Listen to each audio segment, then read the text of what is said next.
Hi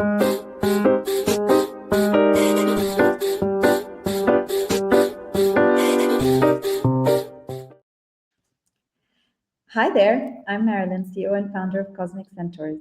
And for those of you joining us for the first time, we are an organizational and leadership development consultancy. And for the past 6 years, the Cosmic Conference has been our space to learn out loud and to share what we discover with the world. And every year, we choose a theme that speaks to the questions that leaders are wrestling with the most. And this year, one thing kept coming up in our conversations: systems. Many leaders told us they felt stuck in firefighting mode, solving problems that keep coming back.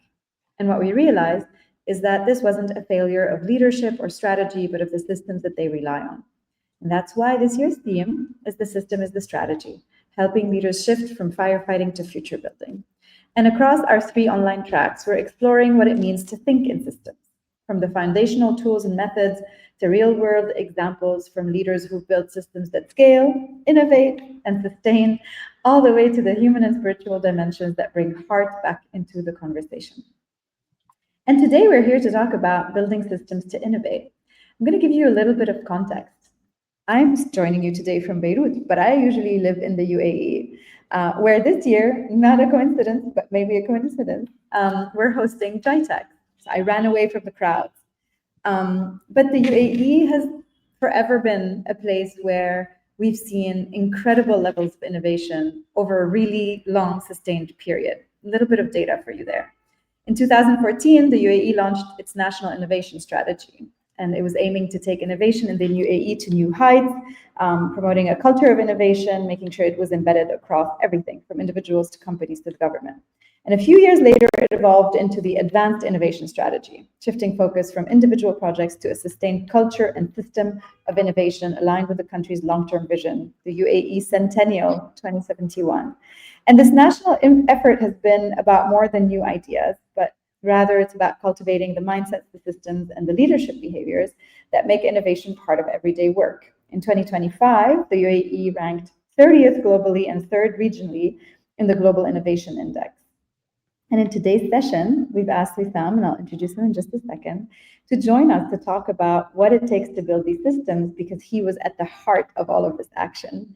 And considering, what the UAE has delivered at a national level, we want to learn about what worked and what didn't, and the lessons that we can apply inside our own organizations. Let me introduce Wissam real quick. Today, Wissam is an executive coach to CEOs and senior leaders, and he was a former advisor at the UAE Prime Minister's office. He leverages a 25-year career leading large and small-scale organizational transformation programs and works with leaders to unlock hidden potential and create transformative results. This included several turnaround and restructuring projects, as well as leading the institutional reform of several Dubai government authorities. Wissam is no stranger to the Cosmic Conference. He's been with us for the last 2 years and has co-designed and facilitated many of our sessions, including this year's Leaders Circle that we've already ran in Dubai and Abu Dhabi, and that I'll be running once more in Beirut this week, continuing his commitment to help leaders think, connect, and grow differently. Wissam, thanks so much for being with us today. Thank you, Marilyn. It's great to be here. Well, to start us off, I'm going to hand the mic over to you metaphorically, and you'll be sharing a little bit about your own experience with innovation and being able to build systems to innovate at scale. And then I have a million questions, but I'm sure so will our audience. So I'm inviting everyone to drop your questions in the chat while Wissam gives us his short presentation, and then we can get to our Q&A, which will be, a little bit more than the second half of today's chat. So Wissam, over to you. Thank you. Thanks a lot, Marilyn. So I want to start maybe with a bit of a definition. I spent, as you mentioned, a long time in government here in the UAE, about 20 years in total between Dubai government and federal government. And for the last 3 years of my work there, the entire period was looking at machinery of government, but for the last 3 years, really zooming in on innovation. And I remember when I started working in innovation, I kept going around for about a year, asking people, what's innovation? What does innovation mean for you? And there wasn't really clarity around what innovation is. So I wanted to start with just a very simple definition. Maybe we break it down a little bit. But the innovation is the system's capacity to generate, test, and embed new patterns of thinking and acting that create value, and they enable adaptation to the shifting environment. Okay, it's a mouthful, but let's break it down a little bit. So first of all, it's a systemic capacity. It's not one genius that you hire or the CEO kind of taking the lead to come up with all the great ideas. It has to be capacity that you create in the system. And this capacity has to generate ideas. It has to test those ideas to see what works and what doesn't work. And then after you've tested them, the ones that work, you need to be able to embed them to create new thinking and new action. And that action allows you to create value and allows you to adapt. So with this kind of idea in mind, the next question is, and I think we can take the definition off the screen, Marilyn. I think the next question is, why is it important? Why do we need innovation? We're doing fine, we're successful. It turns out, and there's a very famous book I'm sure you've heard of called The Innovator's Dilemma by Clayton Christensen. It turns out that the very conditions that create success in organizations are the ones that also result in long-term failure. Because what tends to happen is organizations start with a breakthrough idea. Google started with a great algorithm to run search, for example. So organizations start with a great idea. They find their niche. They find their way of working.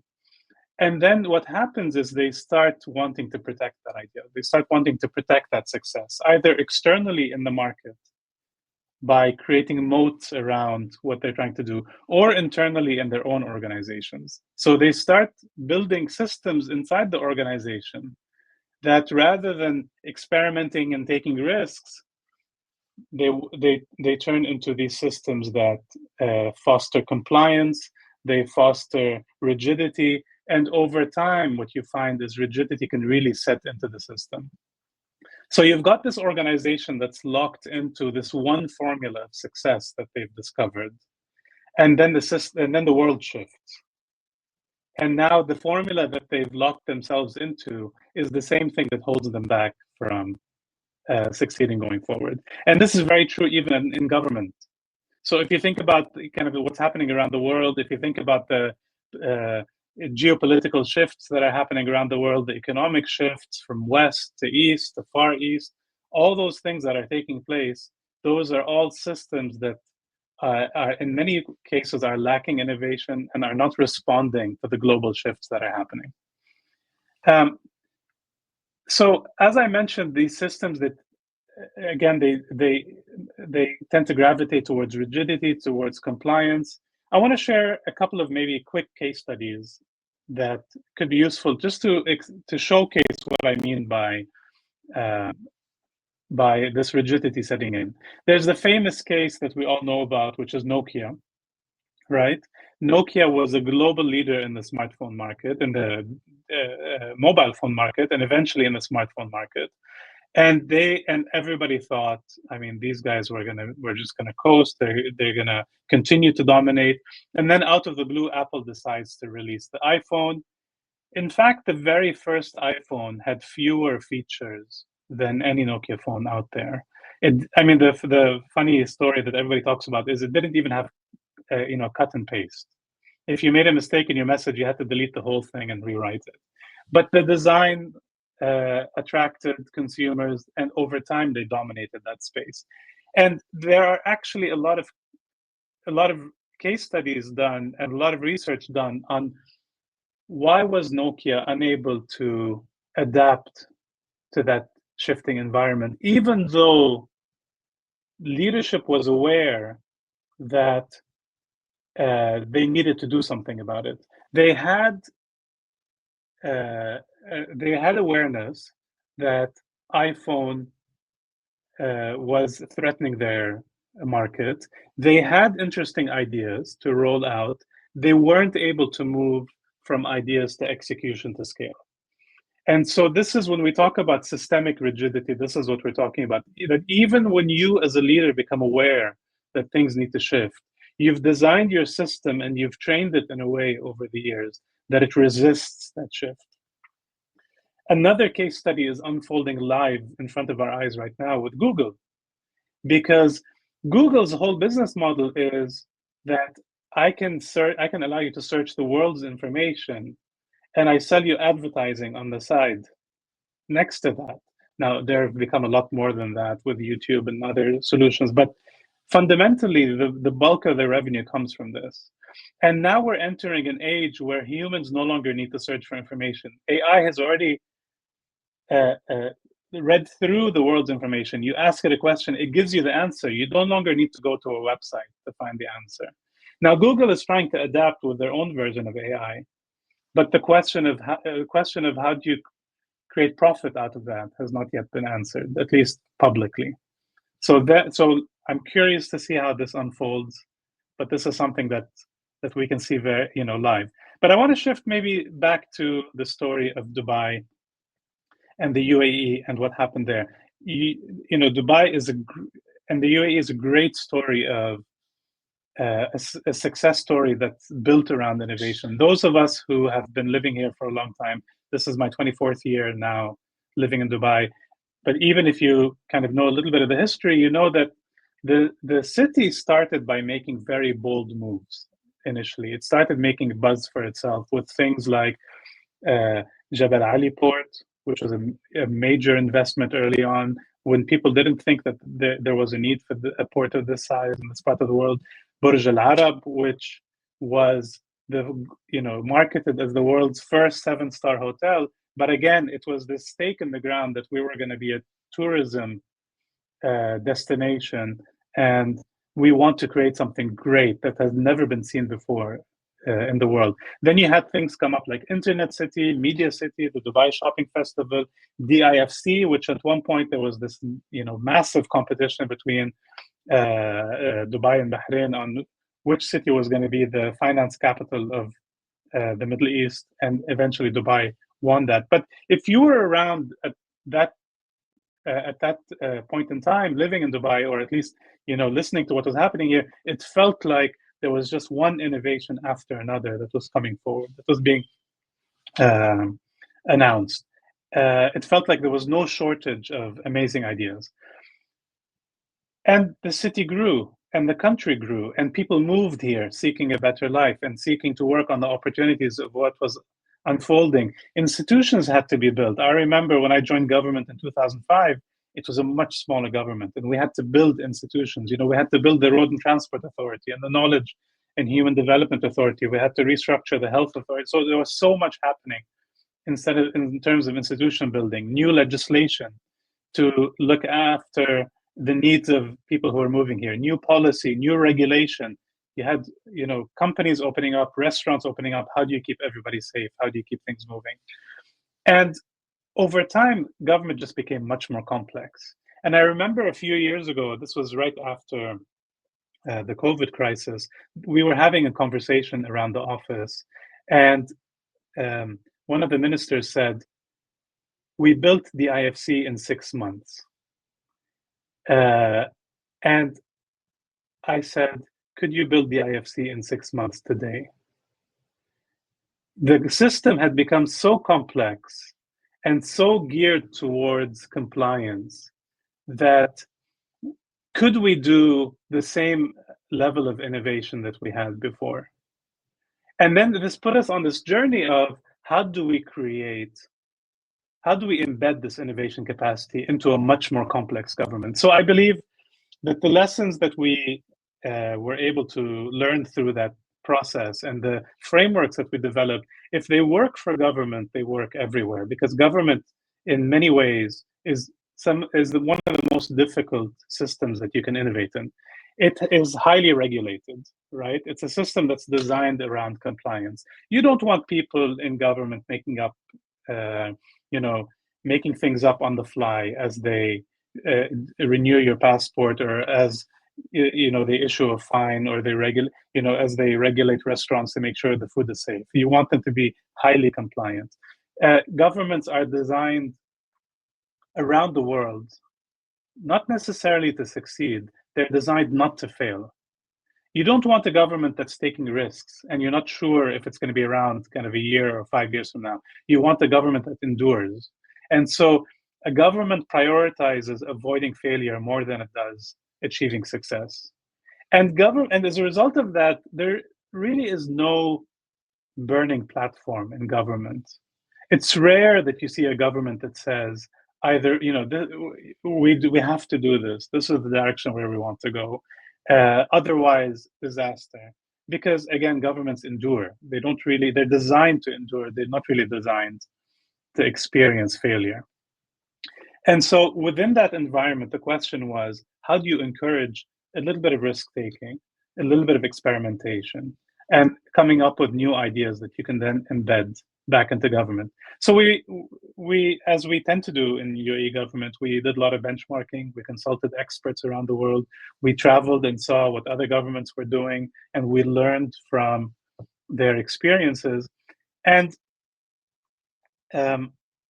we designed a public sector innovation framework that has now been rolled out and implemented across federal government. And we designed it around this idea that for innovation to succeed, it cannot take place in the same world that government work takes place in. It has to take place in a different world. And here, Marilyn, if I could ask you to throw that slide onto the screen. Here, I think we can learn a lot from Joseph Campbell's work on the hero's journey.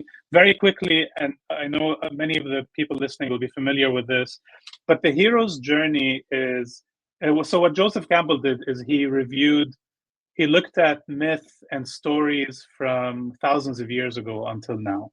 And he recognized that all of human stories are around this idea of a hero that is living an ordinary life in the known world, in the ordinary world, and he or she receives a call to adventure.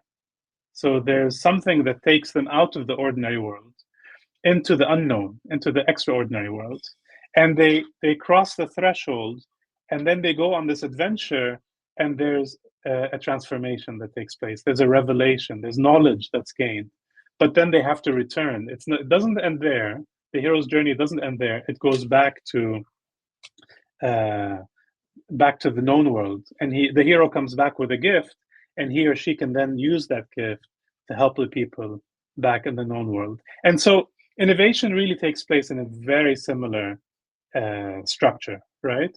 There's again a call to adventure. We leave, we cross a threshold, we learn something new, but then we return. So when we thought about building an innovation framework for the UAE public sector, we developed something very similar. And this slide that you see on the screen now comes directly from the UAE Public Sector Innovation Framework. If you search for UAE Public Sector Innovation Framework, the document is available online. You can download it. You can read the full document. This gives you an idea of, at a 30,000-foot view, what it looks like. At the bottom, you have the national agenda, the priority programs, and the strategies for every government entity. This is our day-to-day work in government. This is what governments do every day. These are the services they provide, the policies they implement, all the things that they're responsible for. But every once in a while, there's a recognition, there's a call to adventure, a recognition that the aspiration is so big for a certain part of what we're trying to do that the systems in place cannot deliver that aspiration. And when you have leadership, like the kind of leadership that you have in the UAE, always pushing the envelope, always asking for more, then you know, and Marilyn, I know you know this, impossible is not a valid answer in the UAE. You have to find a way to get it done. And so you go on this kind of call to adventure, which goes through 3 phases. And the terminology here is very government specific, but I will translate it also for public sector, for private sector use. Phase 1, government calls intelligence. This is where all the great ideas come from. So this is where you seek out benchmarks, where you talk to experts, where you ask your team whether they have any great ideas on how to solve this. This is where you use ideas from completely unrelated sectors. At one point, we studied mold growth, slime mold, to figure out the best way to connect the road network. So you can find innovation anywhere.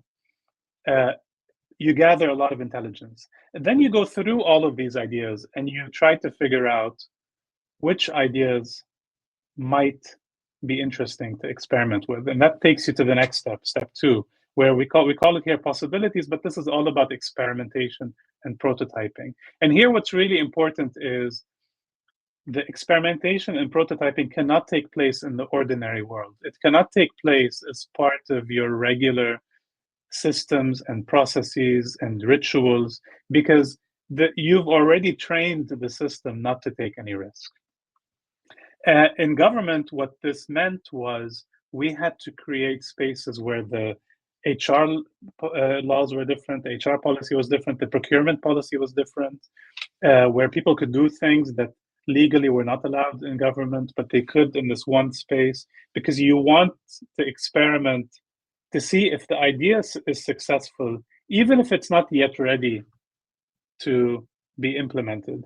And this is where I find a lot of organizations fail, because what a lot of leaders are used to doing is they will say, oh, this will never work because of this requirement, or because we tried this 7 years ago and it didn't work, or because we're so good at coming up with reasons why things don't work. And so what you want to do is you want to create a space where we can test the idea.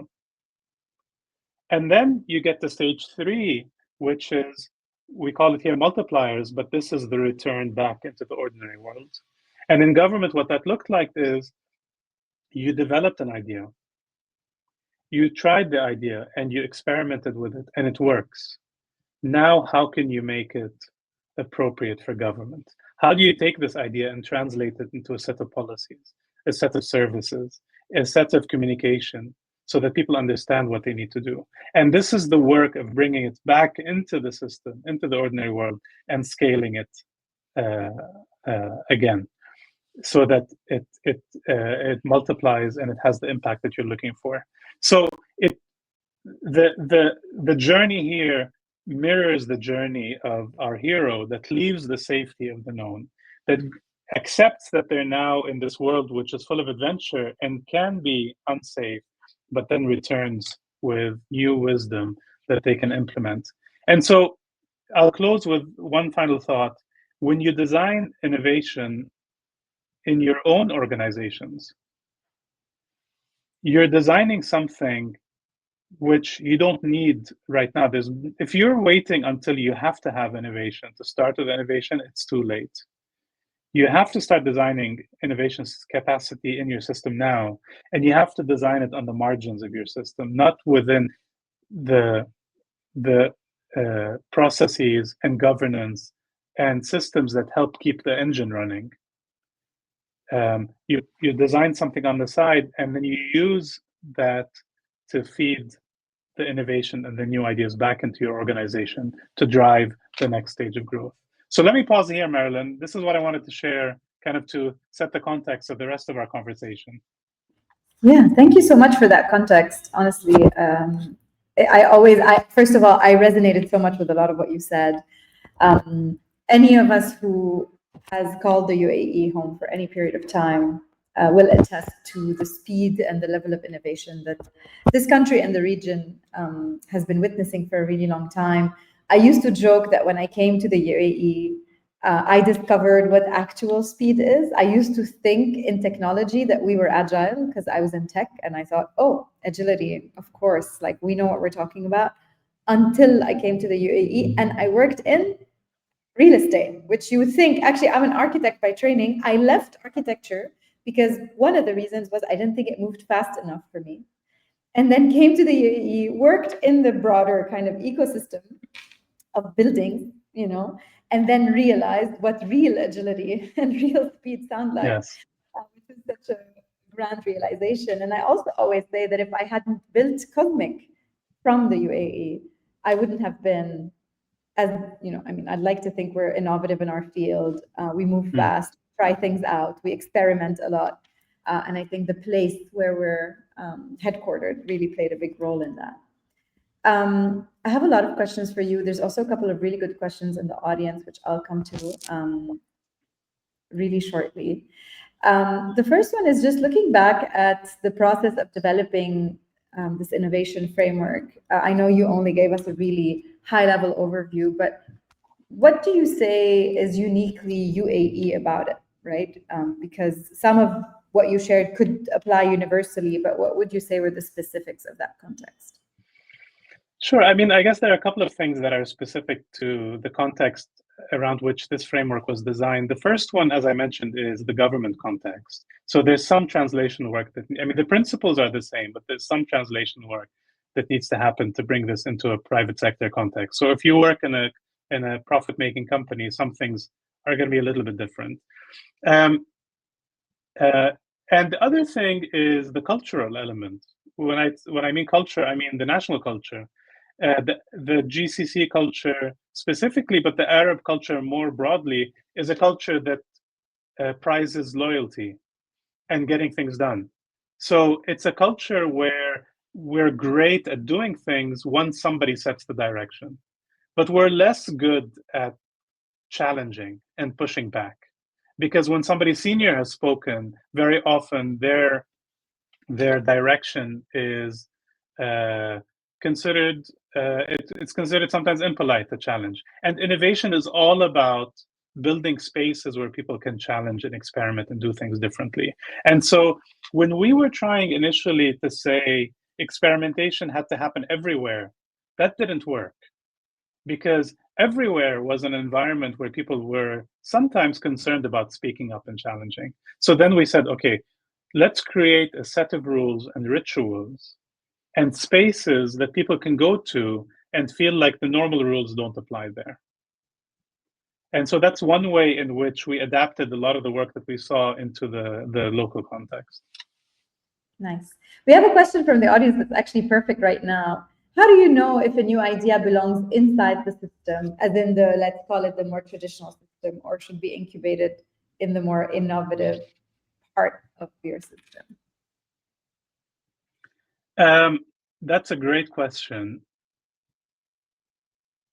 When an idea is ready to come back into the system, it no longer feels innovative, because you've done all the work to translate it into structure and process and instructions and things that and services and things that you're going to do in your day-to-day. So any idea that you start with, where you say, I want to do this, this is something I want to do that I haven't done before in my system, that's an idea that requires experimentation. And in fact, I guess an equally occurring challenge that I see is that a lot of leaders think they can just come up with an idea and the people under them are ready to run with this idea the next day. They're not. They need to figure out how this idea links up with a lot of other things that are happening. I think, Marilyn, you and I had this conversation at one point, that if you've come up with an idea, it's not 80% done, it's 10% done. And then everybody else needs to figure out how long it, all the little details required to make sure that it runs. So any idea that you come up with by default is experimental. Don't get super excited about it until you've run the experiment. Don't kill it right away until you've run the experiments. So you want to kind of just hold this idea lightly. And then once the pilots and experiments and testing have been done, then there's this question of how do we map it back into our system? And I think that process brings it back in. Thank you for that. I think staying a little bit with the innovation framework for a second, question again from the audience here is, how do you make the innovation framework itself adaptable in a world that changes faster than the systems that govern it? The very design of any innovation framework is around a changing world. So innovation in itself is a framework that, as a premise, as a basic principle, it looks like at the world as an ever-changing place. So now we're getting a little bit into what was that movie where people go into dreams? So we're going into layers of Inception. Inception, yes. We're going a little bit into Inception now, where the innovation framework is designed to allow experimentation to take place, to challenge the system. But the innovation framework itself needs to adapt over time. And this is another thing that I believe, you talked about your experience in Dubai. My experience in UAE and Dubai governments has been they are constantly re-examining the things that they're doing, constantly challenging. I mean, as soon as something has been announced, it's up for re-examination. And so you design your system to examine, you design your innovation system to examine your core systems and challenge them and push them. But then even the system you design around innovation is something you constantly want to come back to and re-examine and make sure it works within your context. Actually, I'm going to ask you a question that I hadn't thought about before, but just came up to me also because recently I had this discussion with the CEO that we work with, which is governance versus innovation. So, our discussion and our debate was around him feeling like putting in place an item of governance that I was recommending in their organization would actually stifle innovation or agility. I'd love for you to weigh in on that and Yes. how you keep those two things, especially there is no, government and governance are the same word. So, what can we learn from government around to keep governance playing its role, because governance does have a role, but also balancing those two things? That's a great question. And this is a fear a lot of leaders have around innovation. Something that's said a lot in innovation circle, embrace failure, right? You need to embrace experimentation and celebrate failure and allow teams to fail. That's not realistic everywhere. So you're right that there are big parts of the system that require strong governance. That's the foundation of a sustainable organization, a sustainable company, that you have strong governance. Governance means we make decisions, but we understand how we make those decisions. And there are people looking over how decisions are made to make sure we made the right ones, right? And so the answer is to be clear around the boundaries between the ordinary and the extraordinary world, between the core systems and the innovation part. And what that means is, in your organization, in your company, whether you're a government or a private sector, in your organization, you say, this bulk of what we're doing, there's no room for failure here. If we make mistakes, we need to correct them immediately. We need strong governance, because we need to deliver to our clients. We need to deliver high quality on time. We need to do it in a financially responsible manner. We need to, exhibit certain skills and capabilities and all that. So there's no innovation here. There's no tolerance for risk taking here. But then there's this other bit over there. And a lot of companies will set an innovation agenda. They will say, for this amount of time, in this space or in a virtual space or however you design it, for these three topics, we are experimenting. We're not sure how it's going to work. Here, there is a tolerance for failure. Here, as I mentioned earlier, what we did in government is we relaxed the regulation in that space. I talked about HR and finance as two examples where we relaxed regulation. And that means the governance is weaker here. Failure is tolerated, but the cost of failure is also much smaller. Because if an idea fails, it doesn't bring down the rest of the company with it. Yes, I really love that. And I think, you and I have talked a lot about this. We haven't named it today, but in the past, we've spoken a lot about this ambidexterity, right? This idea that, you have to be able to draw boundaries around things. And I'm going to try and pull up a slide here from a masterclass that you and I actually gave, and you just reminded me of it earlier in this year. So to kind of recap and resonate with what you're saying, we're saying that, yes, we still need both. And yes, those are in the early days, those can feel like they are in opposition to each other. And we've spoken a lot about this in our conference last year when it comes to polarities. But what an organization needs to figure out is how to allow these two things to coexist, if that makes sense, right? Yes. Yeah. And one slide that I really love, that I'm going to try and do this without making us look bad, because we hadn't actually planned to show this.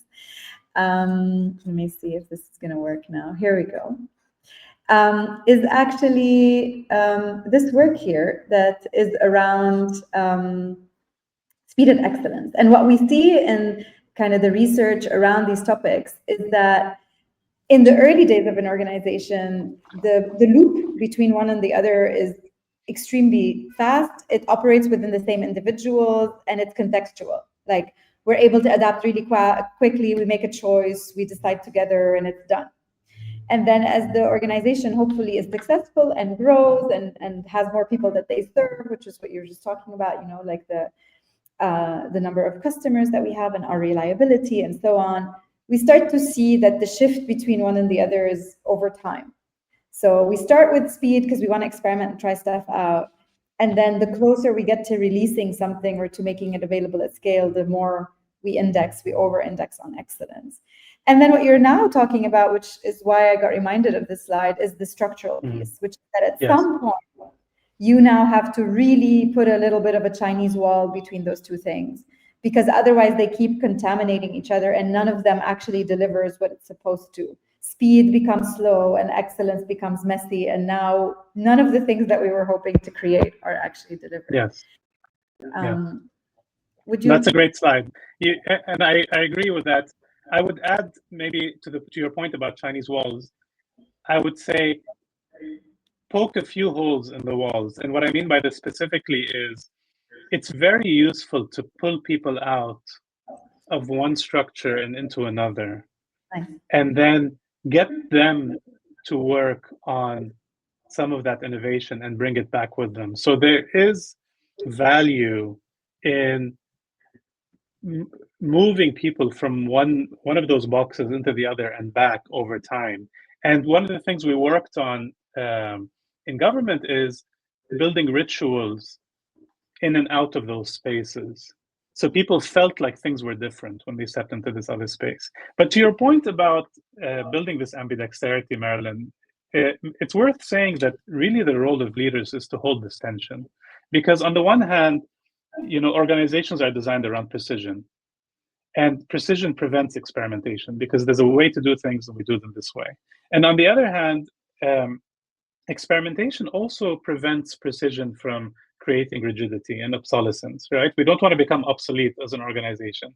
And so as a leader, the role is not to control the outcomes, because as soon as you say, I'm going to control the outcomes, you've killed innovation, you've killed experimentation, but you need to kind of contain the space.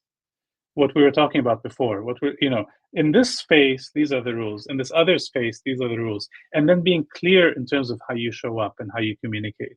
Signaling that now we're in this space, and now I'm going to be quite tough if things are not done the way that I expect them to be done. And to be clear that now we're talking about this other space and this other project, and you can use code names, you can say project, Google X, for example, the experimental project. You can use whatever terminology makes sense in your context to signal that now I'm going to tolerate failure. And now I'm going to have a conversation with you about what we learned from failure, which is not the conversation I will have if you fail to deliver to your clients on time on something that you've done 20 times before, right?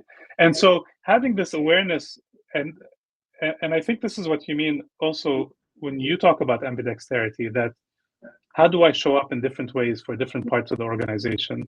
What outcome, what goal are different parts of the organization trying to serve? And how can I be intentional in terms of how I design and lead those different parts? Yeah, I want us to spend quite a bit of time on leadership in that context. But before we move on to it, I wanted us to maybe respond to one last question, which I had, but also a member of our audience has. And you started to answer it, right? You said, yes, they have to exist separately at some point, but you have to poke holes and it has to be porous, right, between them. Yes. One aspect is, of course, leadership. The other is, you mentioned, shuffling people across from one to another because they bring the wisdom of both of those spaces and they can integrate them better.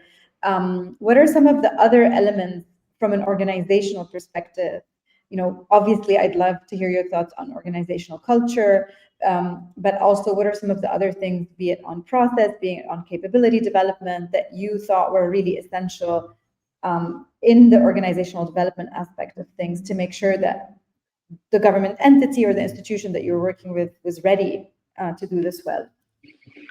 That's a great question. I could share with you our experience.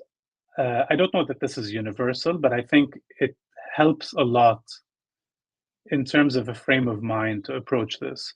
If you require the core of the organization to be ready for innovation, you'll never get started.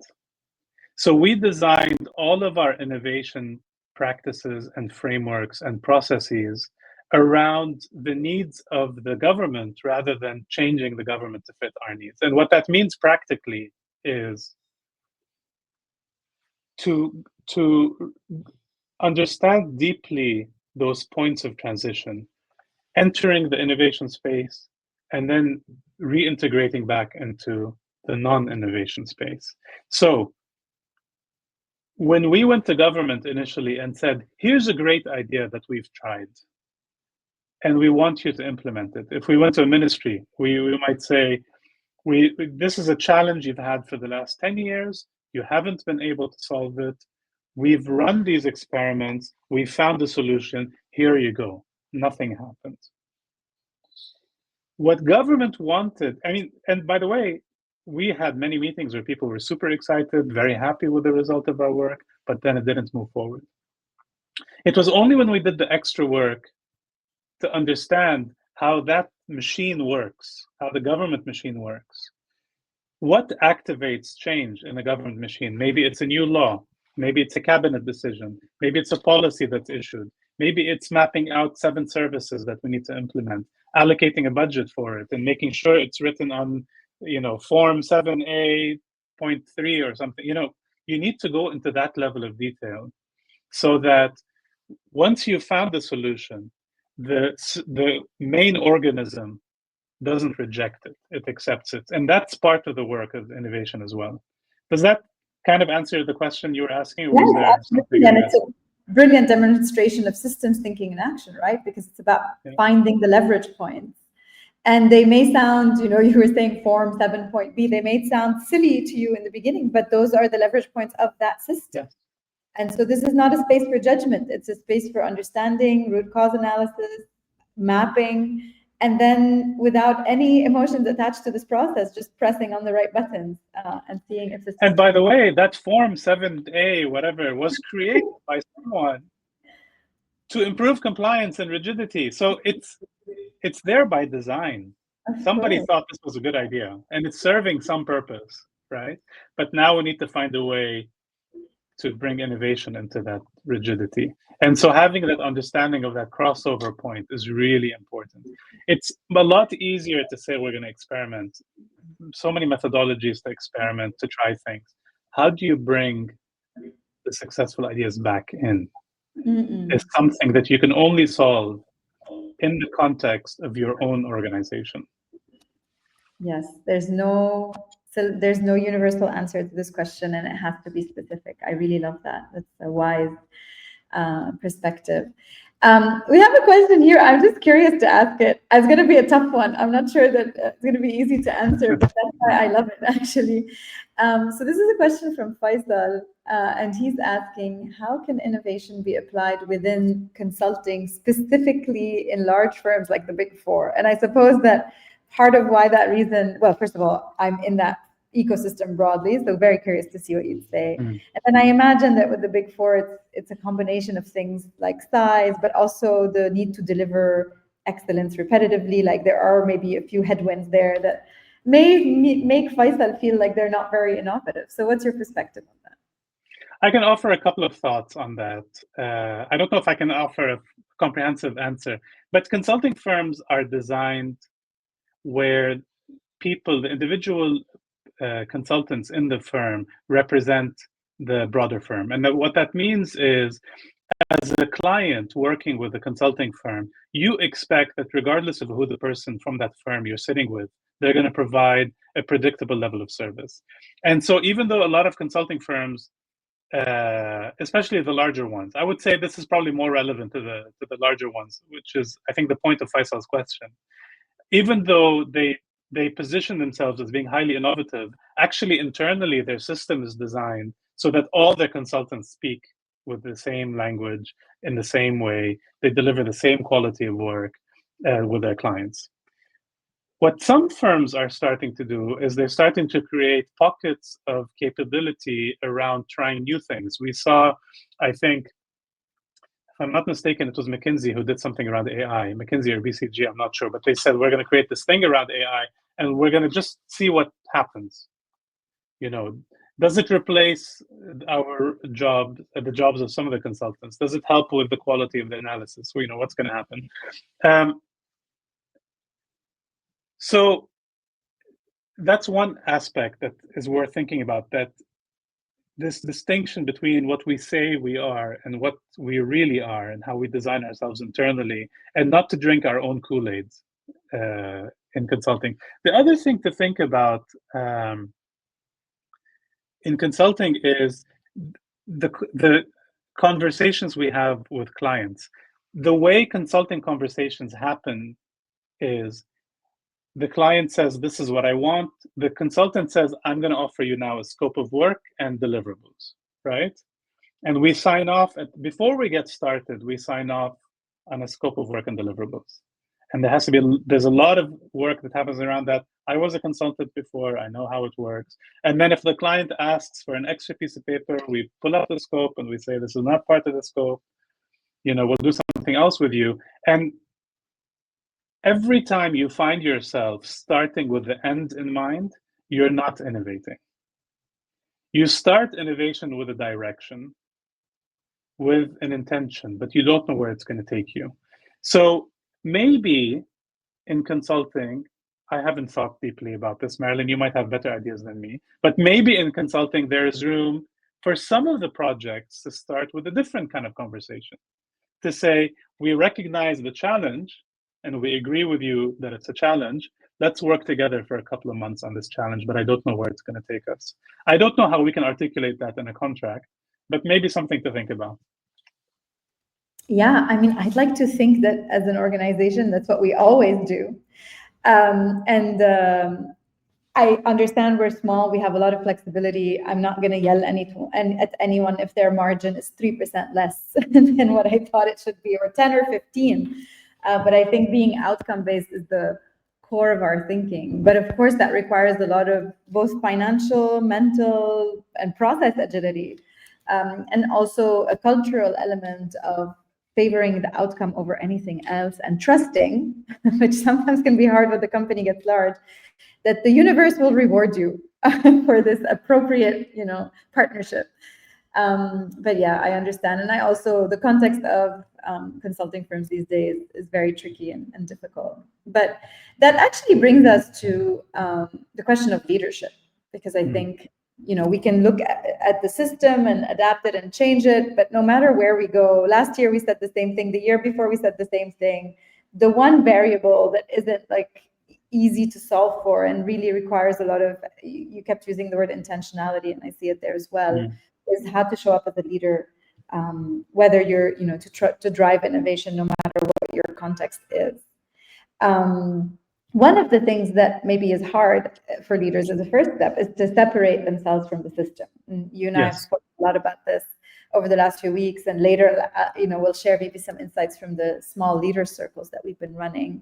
But why do you think it's so hard for us to step out, to have a honest, objective look at our systems, and to maybe make the right calls in terms of how to increase innovation? Why is it so hard for us to separate from our systems?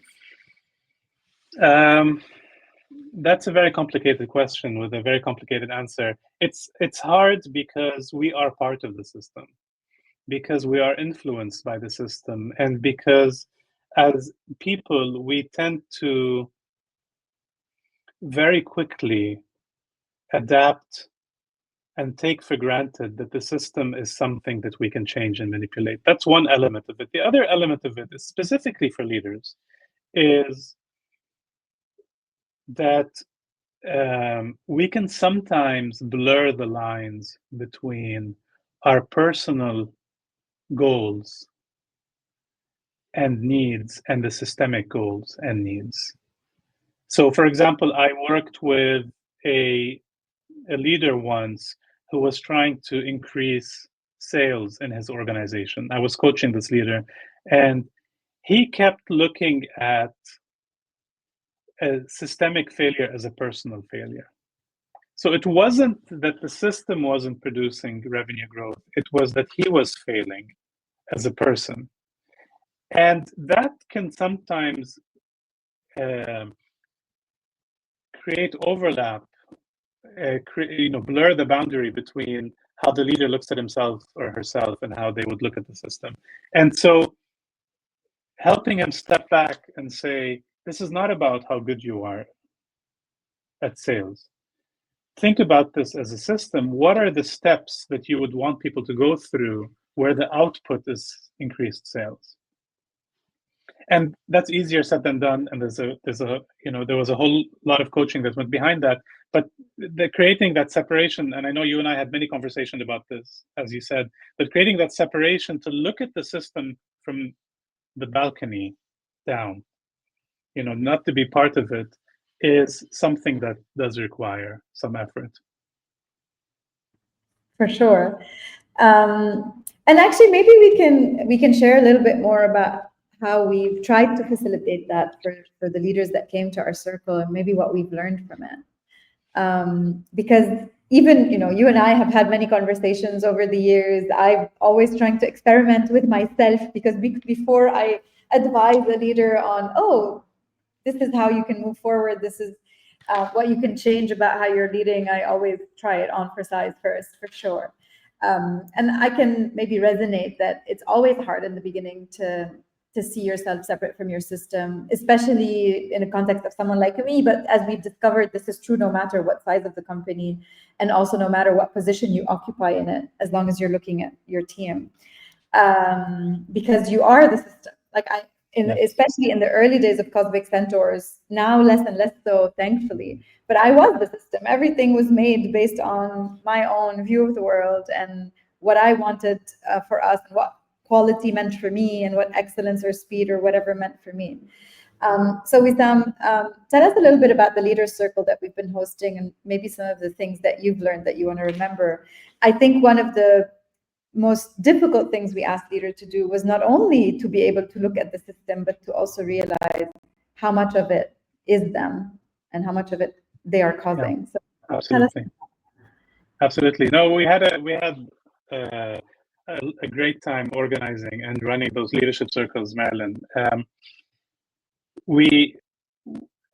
Maybe just a quick overview to your audience. We designed a board game around systems thinking, which was a great experience for me, because systems thinking can become a very dry topic very quickly if you allow it to be.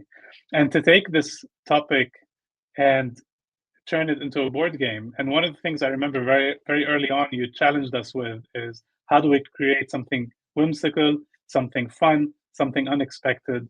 And this idea of having kind of cards where the cards allow you to, you take a card and you don't know what you're gonna get there, allows you to have a bit of a surprise element in there. So I love the approach there.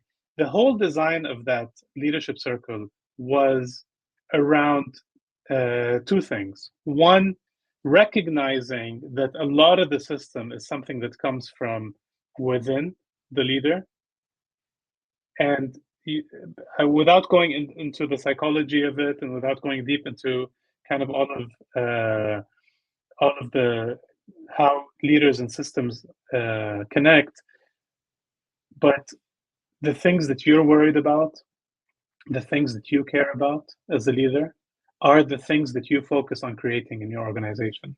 And the things that you don't care about, you don't create systems and policies around them. And so over time, over the years, what you end up doing is taking all of your anxiety and then translating it into the system, right? And so a lot of the work that we did in the leadership circle, in a fun kind of gamified way, was to ask people to think about, what are the things you worry about? What are the things that are broken in your system? Oh, look, they're the same thing. Isn't that a surprise, right? So that was one element of it. And then the second element, which was really important, again, is creating that separation between, and we'll not get into the grammar today, but between the subject and the object, right? So we want the system, we want you to become a subject in your system rather than an object in your system, right? So how do you take that mental step to look down at your system from the balcony, from the bird's eye view, to see what's happening and how is it working, separated from your own concerns about what could work or could fail. Yeah, thank you for that. It's really been wonderful running these. I'll learn more this week when I run it in Beirut and let you know what comes out of it. But it's been really wonderful to see when you put people in a group and get them to reflect on these things, how quickly they arrive to wisdom that can sometimes take months or years. I've seen in my own coaching and being coached, and you as a coach. Beautiful. Sam, we're almost to the hour. And that means we need to get to our rapid fire questions to wrap it up. Okay. I know there's a couple more questions from the audience we didn't get to, but maybe I'll tag you and we can get to them later. But to close us off for today, I want to ask you questions that we've asked every speaker at our conference to answer for us. Are you ready? Sure. All right. So the first one is for you to complete my sentence. An effective system is? An effective system is a system that produces the outcome that you want. I have a lot of conversations with people who say, it's great, it's wonderful, it's fun, it does cool things. Does it do what you want it to do? If it doesn't, it's not effective. Absolutely. Purpose is one of the foundational elements of a system. And so delivering on that purpose, outcome, whatever you call it, is key. Your favorite systems thinking tool is? I don't have a lot of system thinking tools. Marilyn, whatever Cosmic is working on now in system thinking, that's my favorite. I'll take it. Free advertising. The omnichannel org is what I would point people yes, to. The omnichannel org. There you go. Thank you for that. Wissam, what is one leadership skill or mindset that is needed to nurture systems thinking?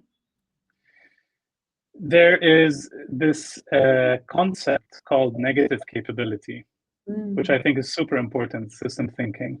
The poet Keats was the first one to coin a definition of this. And he says it's about being in uncertainties, mysteries, and doubts without any reaching after fact and reason.